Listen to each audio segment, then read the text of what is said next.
As you can see, let me move myself down to the corner. As you can see, we're going to talk about translating science into practice, and not just the way it's done in reading or in education, but the way it's done and what we can learn from the translation of science into practice in other fields like medicine or psychotherapy or pharmaceutics.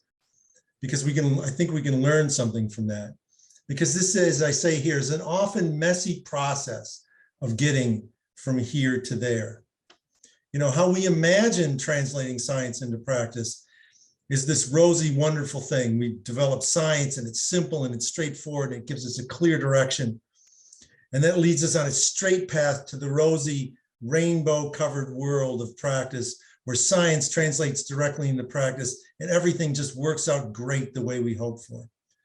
The way it actually goes a lot of the time looks a lot more like this.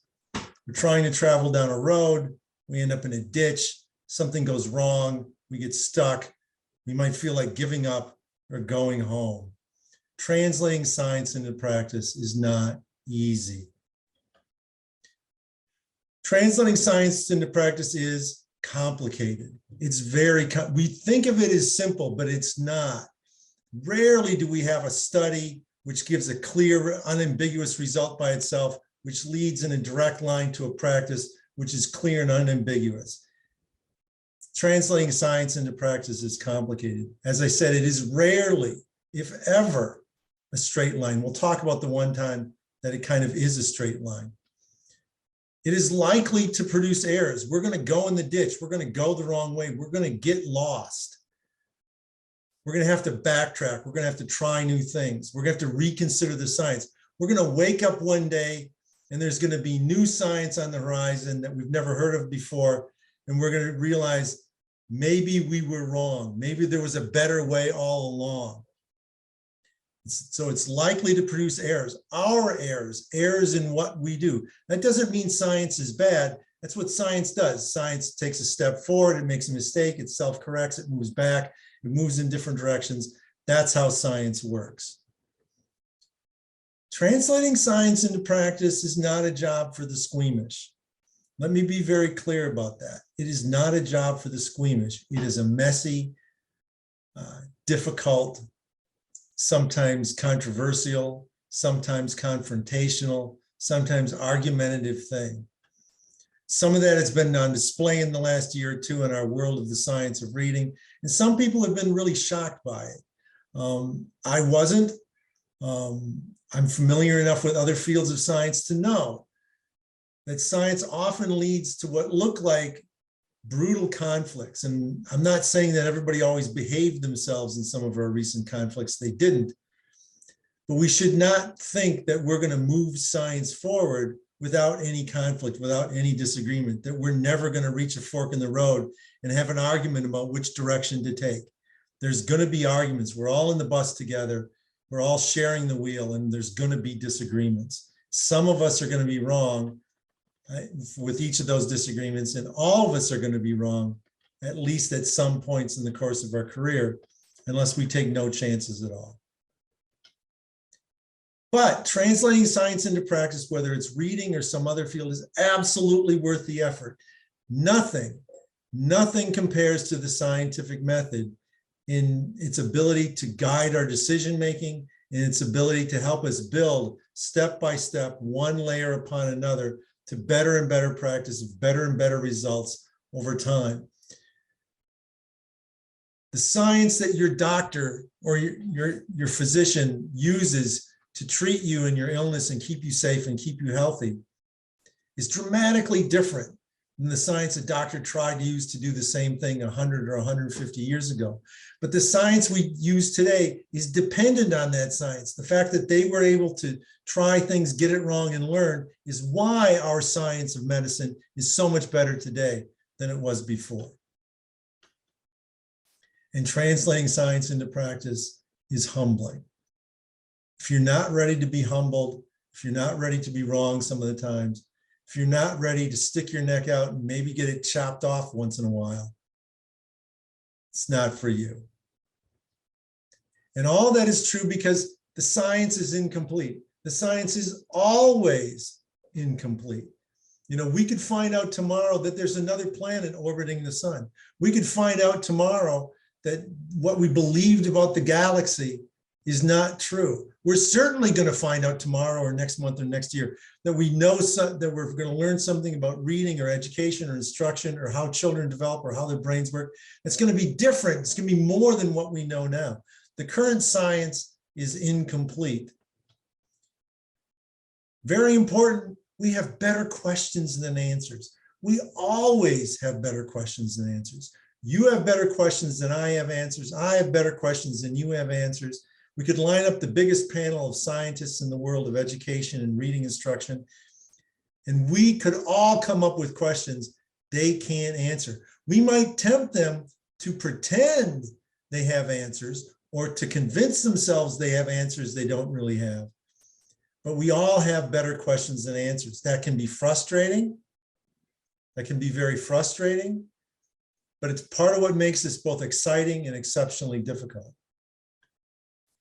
This one's important. This one's going to be infused through everything I talk about here, and I hope you remember it and keep it in mind and keep it towards the front of your thoughts as you try to be a good consumer of the science of reading after today and as you go forward in your careers and your endeavors. We confuse the actual science with our best interpretations from the science. We're going to get into this over and over and over again as we go through the presentation, but we confuse the actual science with our best interpretation of the science. We have a body of science that might be clear. It might be very, very clear. It tells us certain things, tells us what's true, it tells us undeniably some things that are not true. And then we start making conclusions and judgments from that science. And we often lose track of the fact that we are not necessarily talking about the science anymore. We're talking about our best judgment, our best guess, dare I say, our best approximation of what the science should tell us to do, our best conclusions from the science. That's different than the actual science. Let me give you an example that sort of gets us ahead a little bit, because this is going to come up later and we'll repeat it, but it's worth repeating. Let's take phonics. The science of phonics, there is a science of phonics which is absolutely rock solid. Phonics is good. Phonics is essential. You should teach phonics. How should you teach phonics? The science of phonics tells us something about that. But to actually make the leap from the science to how you teach it, you're going to have to make some judgments. Some of what you decide to do will be rooted and born from the science, and some of it will be your best estimate, your best guess, your best conclusion. But, well, if the science says that, I think I should probably do this. Where we run into problems over and over again is that we confuse that with the actual science. And so I see people argue online and in person sometimes about trivial things. They seem trivial, but what order to teach letters? Well, the science says we should do this. And somebody says, I don't think the science says it. No, the science says we should do this. The science guides us. It informs us. But the final decision on how we do it is probably not as clear from the science as we would like it to be. It's one of those things where we have to fill out the picture with our best judgment. You know, I was at the museum the other day with my grandson. We were looking at these skeletons of dinosaurs. And if you look at them carefully, if they're displayed well, it's a mix of actual bone fragments that they found in the fossil record, and then places that we filled in between those bone fragments to complete the skeleton based on our best estimate of what it should look like, based on other science. But it's not actual fossil bone fragments. We're filling in between the fragments. And science is like that, of reading is like that too. We have fragments and we're using our best judgment and other understandings of science to fill in between the fragments. But we could be wrong. We have to choose often in science between very clean studies that answer tiny little questions, or very messy studies that try to answer big questions. Let me give you an example. If you want to do a study to answer the question, does it make a difference Does it make a difference to children whether we teach this sound before this sound, this letter sound pairing before this letter sound pairing? That's a pretty easy study to do. But if you want to do a larger study that says, does it matter if we teach phonics broadly and generally over the course of several years, if we teach it this way or we teach it this way? Does it matter if we teach all the phonics or just most of the phonics? That is a much harder study to do. And if we make this question even bigger, how should we balance the teaching of phonics with our attention to comprehension and the other critically important elements of learning to read? How should we divide our time up between the two? That's an incredibly difficult study to do. And any study you design that would attempt to answer it would be very messy. And the conclusions we could draw from it would be very tenuous. But it would be a vast, important question. That can be frustrating when we turn to the science. We want the clear answers to big questions. We can usually have clear answers to small questions or messy answers to big questions. We have to choose.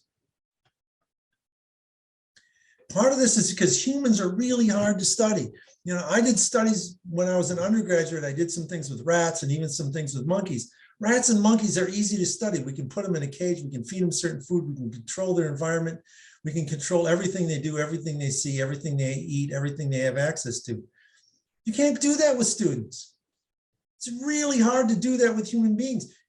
When you study them for a little while during the day, they leave, they go home, they have different lives, they have different genetics, they have different environments. We correct for that by trying to have larger and larger samples of students. But that means I can do a study on rats with a dozen rats or 30 rats or 30 monkeys. To do the same study on humans, I might have to have 300 or 3,000 little kids. Try to recruit 3,000 little kids for a study and then try to control them and manage them. And then what do you do when by the time your 2-year study is over, half the kids have dropped out or moved away or didn't show up for the data collection? Humans are frustrating and really hard to study. There's a reason a lot of scientists don't want to get anywhere near studying human beings. What science is best at? This is important. Science is best at telling us when we are wrong, what is not true, what to avoid, what not to do. Think of it as though you're driving someplace. The science in your head is very good at telling you, don't drive off the cliff. That's not the right way to go. But the same science that's built into your brain that says, okay, which way do I go? That I'm not sure about. Maybe that way, but don't drive off the cliff. Science is very good at telling us what not to do, but not so good at telling us what to do. Science is very good sometimes at giving us the big picture in broad strokes, often assembled from those tiny little studies. Giving us the big picture in broad strokes. Phonics is good. How to teach it? Less clear about that. Phonemic awareness is good. Comprehension is good. Fluency is good. Vocabulary is good. Really important things. How should we teach them? How should I teach them with this child right now here today? Oh, I don't know. I got less advice for you there, but keep trying, keep doing it. Science is better at the big picture described in broad strokes. Science is good at taking the next small step. Science has gone to here, and it's ready to go to here, and then it's ready to go to here, then it's ready to go to here. Science is good at taking the next small step. We want it to take a few giant steps. It's really very good at taking the next small step. And it's along with that, it's good at going where the data leads, at following the data. The data leads science to where the next step should be. It leads science. We're not pulling the data forward saying, I demand that you lead me here. Scientists are going where the data leads. What we want science to do and why it often disappoints. We want science to answer our most pressing questions, don't we? We all have questions about how to teach reading. We hope to open up a journal or get on our favorite website or go on social media and have somebody release a study that tells us the answer to our most pressing question. Some of you are probably on Spell Talk with me, and you probably have had the same experience of opening up a study on Spell Talk, a recent study on Spell Talk, and having the reaction, that's not the question I asked. I don't have that. I don't care. That's not my question. But this is how science works. It moves forward a little bit at a time, a step at a time. It takes the next small step. It doesn't answer our most pressing question. Science takes the next question, which isn't necessarily your question or my question.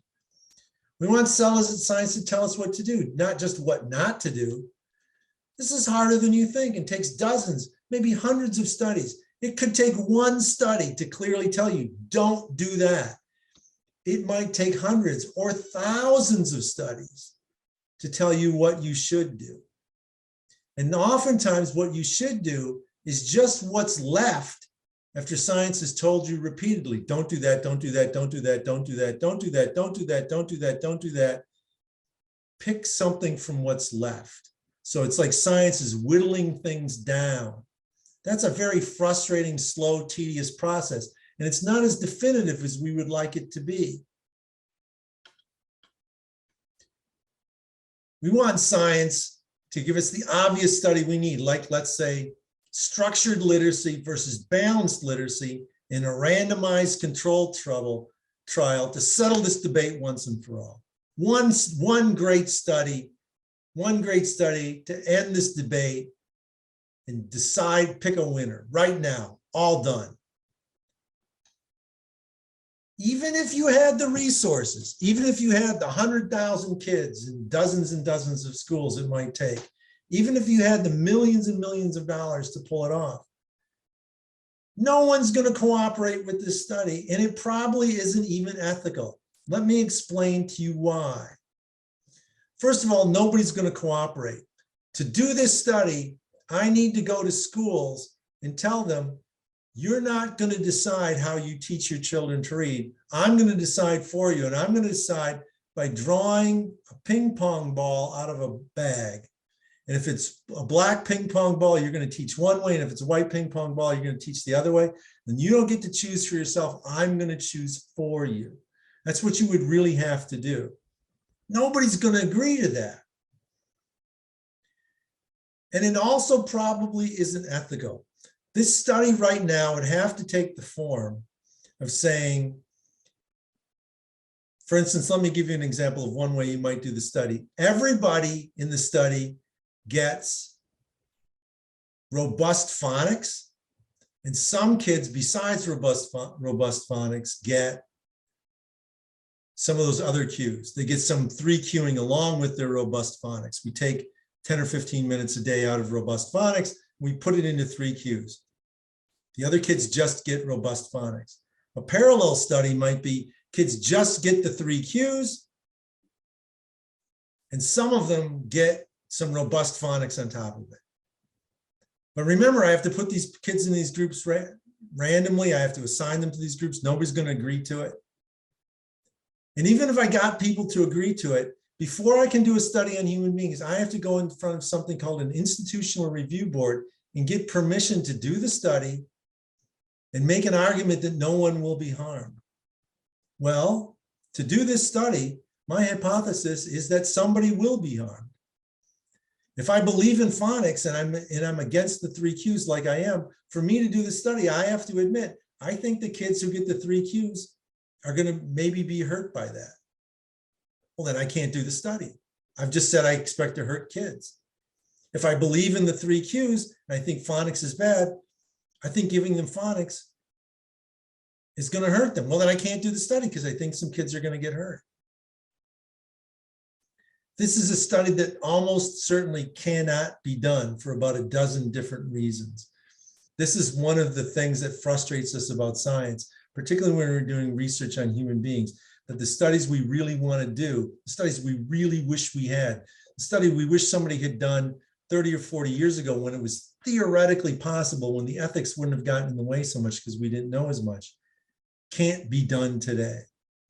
It's kind of like studies people want to do on violence on television. Well, you'd have to put 100 kids over here and 100 kids over there, and you have to inundate these kids with violent television. The likelihood that's bad for them is so high, nobody will let you do the study. What can we learn from other efforts to translate science into practice? If you're as old as I am, you remember when there was a big push to get people to stop smoking. And you remember that lots of people disputed it. But as everybody seems to accept now that smoking is bad for you, that it wasn't always true. I remember being in school, and when it was your chance every year to make something out of clay, one of the things they suggested you might make for your mother or father is an ashtray. That's how pervasive smoking was. I remember going to the dentist, having the dentist smoking in the room, putting a cigarette down, working on my teeth, come back, smoking, working on my teeth. But smoking caught on because the message of smoking is very simple. It says, don't smoke. Remember, science is really good at telling us what not to do. It's very understandable. Don't smoke. What should I do instead? I don't know. I don't care. Don't smoke. So science does a really good job of answering this question about smoking. Is smoking bad for you? Yes. Don't do it. Great. Smoking is very good. Smoking is a really good venue. It's a really good question for science to answer. It's easy to translate science into practice when it comes to smoking. Exercise. Is exercise good? You can all answer out loud if you want to. Is exercise good? Yeah, exercise is great for you. How much should you exercise? Some. How much? Well, some. How hard should you exercise? They say moderate. You should exert yourself moderately when exercising. How much is that? Is there exerting myself more than moderately even better? I don't know. Some people say yes, some people say no. It depends. It depends. That's not as clear as smoking. Smoking doesn't depend. Smoking is just, no, don't do it. Why can't I get an answer on exercise? Because exercise is a positive thing. I'm telling you to do something. That leads to a lot of questions that are very difficult to answer. Is one kind of exercise better than another? I don't know, maybe. If it is it the same exercise for everybody? Probably not. An exercise that's good for you might not be as good for me. There's some reason to believe that swimming isn't as good an exercise for some people, but if you have joint pain and you have trouble supporting your weight when you exercise, swimming might be the greatest possible option for you. If you can tolerate weight-bearing exercise, it's probably better for you than swimming. But if you can't, swimming might be better than weight-bearing exercise. So we don't have the same answer for everybody. How much should you exercise? As much as you can? Every day? Hours and hours if you can do it? Are you better off with a little bit of exercise that's very intense or a lot of exercise that's much more moderate in intensity? I don't know. I don't think anybody knows. Vaccines. We've all had a ringside seat to the vaccine circus over the last couple of years as we try to figure things out. Who should take them? How often? You know, in usual vaccine trials, for some diseases, vaccine trials take years and years because the disease isn't that common and it's hard to get enough data. When you're in the middle of a pandemic, you can get that information much faster. So it can take a long time to accumulate this information. Even so, let's say you did a vaccine trial that took 5 years. By the time you approve the vaccine, you don't know how long it's going to be effective. You don't know if there are going to be side effects 10 or 15 or 20 years from now. So far, that hasn't happened to anybody with anything but live vaccines, and we don't use those anymore. Nobody's ever had long-term negative side effects from a dead or attenuated vaccine. But we go forward with things before all the questions are answered. Let me ask you this. If a vaccine is 97% effective, does that mean it was effective for everybody? And what does 97% effective mean? 97% effective preventing illness or preventing severe illness or preventing death?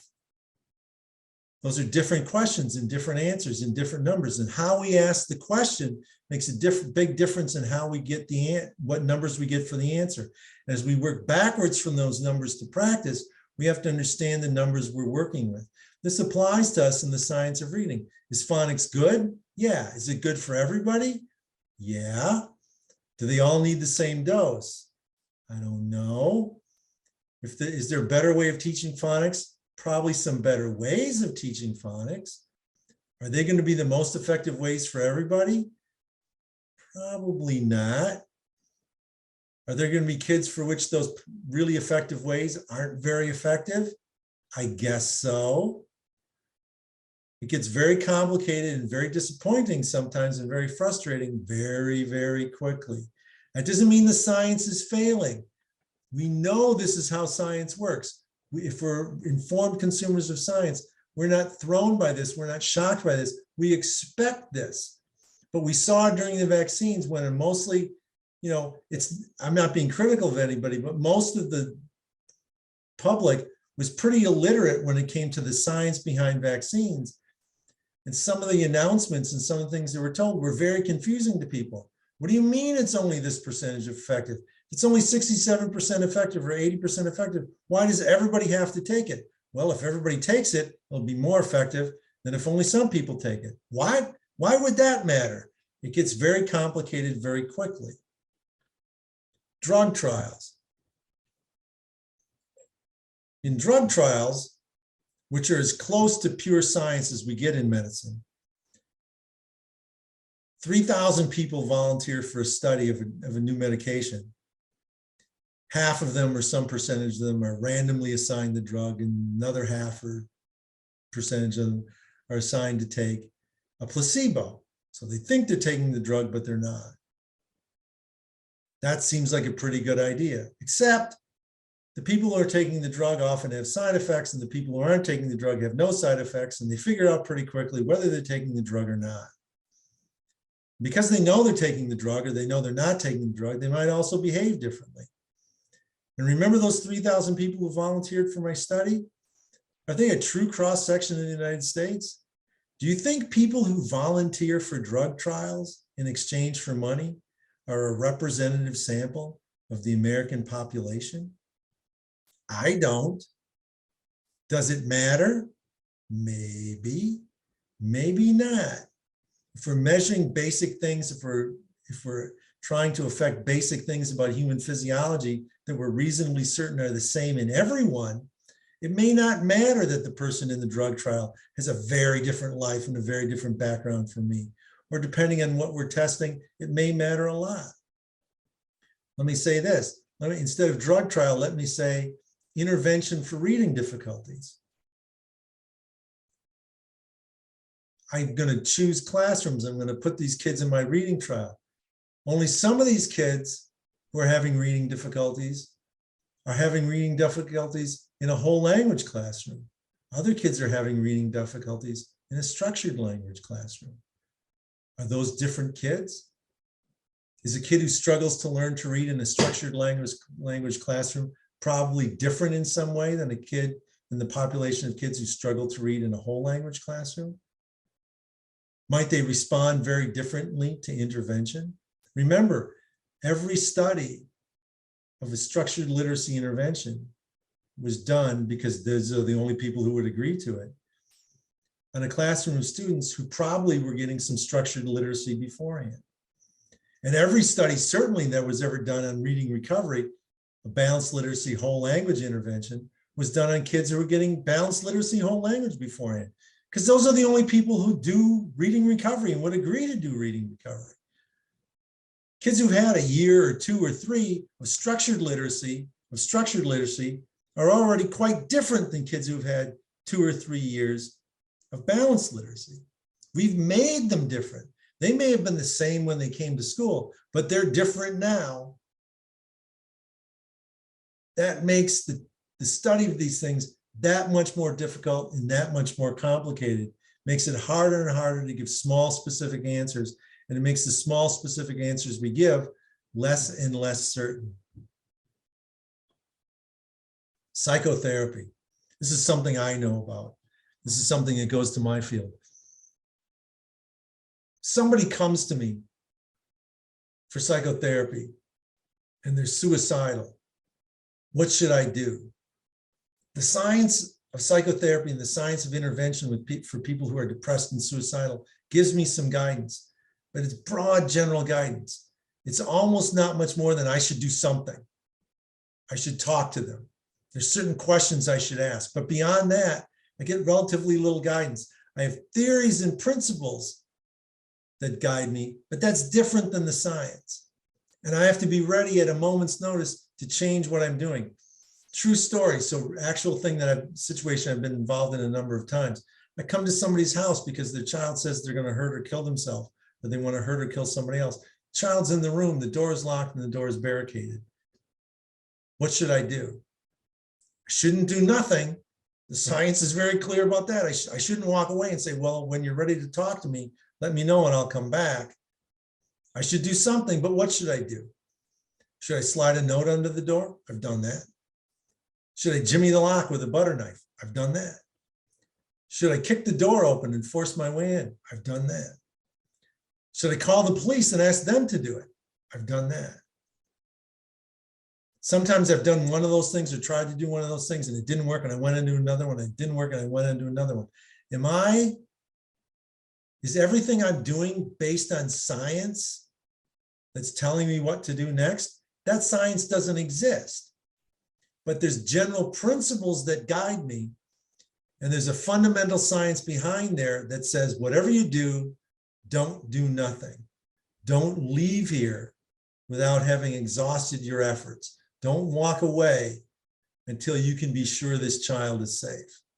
Whatever that takes, that's what science and ethics and best practice tell me to do. How I interpret that, how I apply that in the moment is guided by other principles and ethics and my experiences and my best judgment. And I think a lot of what you do as teachers is very much the same way.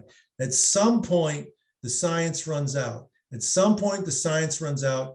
And like Tarzan swinging through the jungle, you let go of a vine that says science and you grab onto a vine that says my best judgment based on my experience, my ethics, my values, and you keep going from there. Eventually, that vine may say science on it. Eventually, the vine that says science may carry you farther than it does now.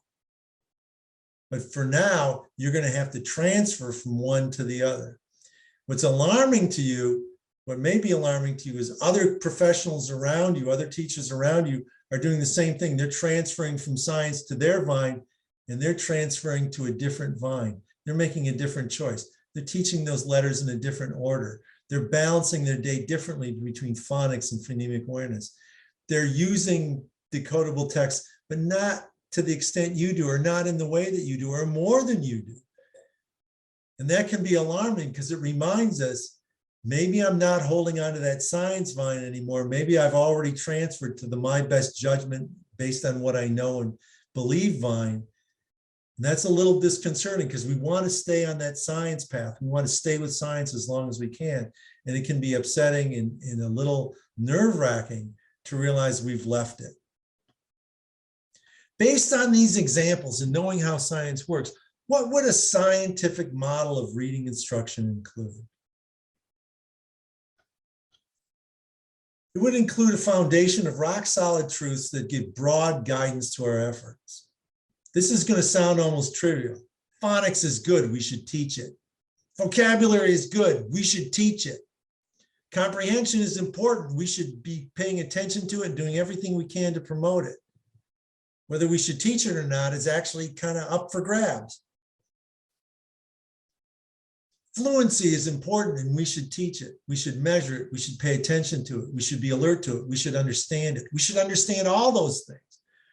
Those are the rock solid truths that give guidance to the rest of our efforts. In another presentation I did, I called those things bullseye science. That's the dead center of the bullseye. You know you hit the target. You're absolutely right. These things are above question. We should be able to give clear statements about what we know is not true and what we should avoid, where the cliffs are, those things that science says don't do that. Science is really quite clear. We should not be telling children to guess. We should not be subordinating phonics and decoding and all those other scientific skills to other things which are not scientifically credited and proven. Let me ask you a question right now. How many studies have shown, in fact, how many studies have ever been done asking the question whether those other strategies for identifying a word, what we commonly call the 3 Qs or the other Qs, how many studies have ever even been attempted to show that they're effective? All of you can recite the entire list because the list is 0, none, 0. In all the years people have been teaching that way, nobody has ever published a study that said These kids were taught to guess and do all those other decoding, use all those other decoding tricks. And these kids were not. And the kids who were taught the decoding tricks did better or worse than the kids who didn't. In the face of that evidence, what we know about the rest of the theories of reading, what we know about the underlying theories and which are true and which are not, it would be reckless. It would be reckless to in any way subordinate phonics, phonemic awareness, vocabulary, fluency, and all those things to, I don't know what, let's look at the picture. Let's forget about the letters for a minute and look at the picture. That would just be wrong. A clear connection between the science we know and our practice decisions that matches those rock solid truths and respects and avoids the forbidden things. So I should be able to say, tell me why you're doing what you're doing. And ideally, you'd be able to tell me, because the science takes me this far. And based on my understanding of the science, the parts that are incomplete, based on the fragments of science we have, based on my experience as an educator, based on my best guess, this is where I think I should go. But your colleague across the hall is going in a little different direction. Yep, and I understand why she's doing it. I think I might be right. I think she might be wrong. She thinks the opposite. We're going to keep an eye on each other and we're going to see over time. That would be great. That would be the best thing we could do in many cases. Humble flexibility and an awareness of where the science ends and our best judgment begins. So a humble flexibility about all this other stuff, recognizing we may find at the end of the year that what she's doing is better than what I'm doing. We may find from some other studies over the next 5 years that this could have been better, and I'm prepared when that comes up, I'm prepared to change what I'm doing. I have humble flexibility. And it would include a range of options because like medication, this is very important, the best first choice for all of us isn't always the best choice for each of us. The best first choice for all of us isn't always the best choice for each of us. So there may be one medication, for instance, that's clearly the best choice. If your child, I hope this doesn't happen, if your child tomorrow comes down with seizures, the typical kind of seizures that kids sometimes have, and the doctor wants to put them on medication, the odds are about 95 out of 100 or better that if they're old enough, the first medication they put them on is going to be called Keppra, levetiracetam, Keppra. Keppra might work. It'll probably work. If it doesn't work, they're going to have to go for something else. The best first choice for all of us, it doesn't always end up being the best choice for each of us. So even if we know the best way to teach phonemic awareness is this, and I hate to put my foot in this controversy, but let's say we knew, and I'm not sure we know, that the best way to teach phonemic awareness is to skip all those other levels of phonological awareness, all those bigger units, go straight to phoneme awareness and teach it with letters. Teach it with letters as the tokens instead of just plain tokens. Even if that's the best way to start, it may not turn out to be the best way for every child. And you're going to have to make that judgment as you go along.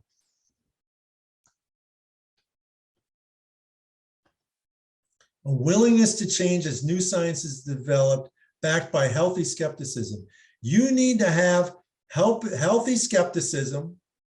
By healthy, I mean just the right amount of skepticism, not too much, not too little, not being so unwilling to believe that you can't make changes, and also not being so willing to change it, you just change willy-nilly. A willingness to change as new science is developed, as you have new experiences and new exposures, all backed by healthy skepticism. Let's try some examples. Phonics. Should we teach it? I hope everybody's saying yes. Absolutely. Is this rock solid science? Absolutely. Should we know multiple ways of teaching it? Absolutely. Is synthetic phonics better than analytic? That's a much harder question. Should we know and use both? Almost certainly, absolutely. Could you favor synthetic phonics over analytic? Could you make a case that synthetic phonics is a place to start? Some science might direct you in that direction. Some theory behind the science might push you in that direction. Is it so strong that you should never do analytic phonics? Certainly not. Should we be flexible and adaptive? Oh, you better believe it. Do we teach all? Most? some, or as little phonics as possible? That's a very difficult question. Phonics is a complex thing. Do we need to teach all of it? It might take us till 4th or 5th grade. Should we still be teaching those little minuscule details of phonics to everybody? Can we leave some of it in most kids to statistical learning, as Mark Seidenberg calls it? Should we teach most of it, some of it? Should we teach as little as possible? That seems very unlikely that we should teach as little as possible. But there may be some kids that we teach some phonics to, and they have such a good brain for it, they just take off. Do those kids need to sit through every phonics lesson? Maybe not. Does it harm them to do it? Probably not. So the decision on what to do about that is going to vary from student to student and classroom to classroom. The only thing I would ask is that if somebody came to you and said, tell me why you made this decision for this child, that you could express that in a reasonable way so that even if I didn't agree with you, I could see your reasoning. I understand why she did it that way. I would have done it a different way, but I can understand why she did it that way. Do we teach it to everyone or just the kids that need it? This again, probably I would say the best judgment is to start out teaching it to everyone, but then you're going to find some kids who need more and some kids who can maybe let go and they're doing fine. And different people will make different decisions about those things. What about this is a tough one. What about high frequency words? Taking what we understand about science and what we think we know about the science and applying this model of turning science into practice. Should we teach them?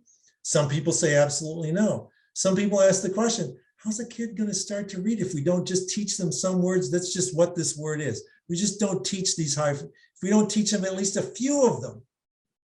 Are we really going to teach them the rule for the and why the vowel sound in the is a schwa and not a long e for at the end of an open syllable? Are we really going to teach that rule? Do you know that rule? There's a rule, but do you know it? Are we really going to teach them that? Or are we going to teach them this word is the? We're going to teach them just from memory? I hope not. We're just going to put a bunch of flashcards in front of them? Or should we point out the letter sound pairs in these words? Should we point out the letter sound pairs that the kid does know or can know, or the ones that are regular? Can we just point some of those out?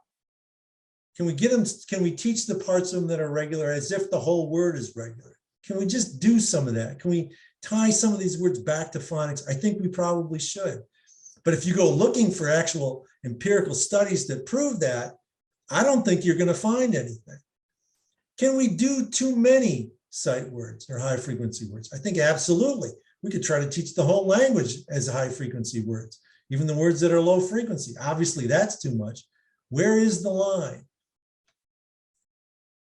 If there is a line, does that mean really this should be forbidden and we shouldn't be doing any of it?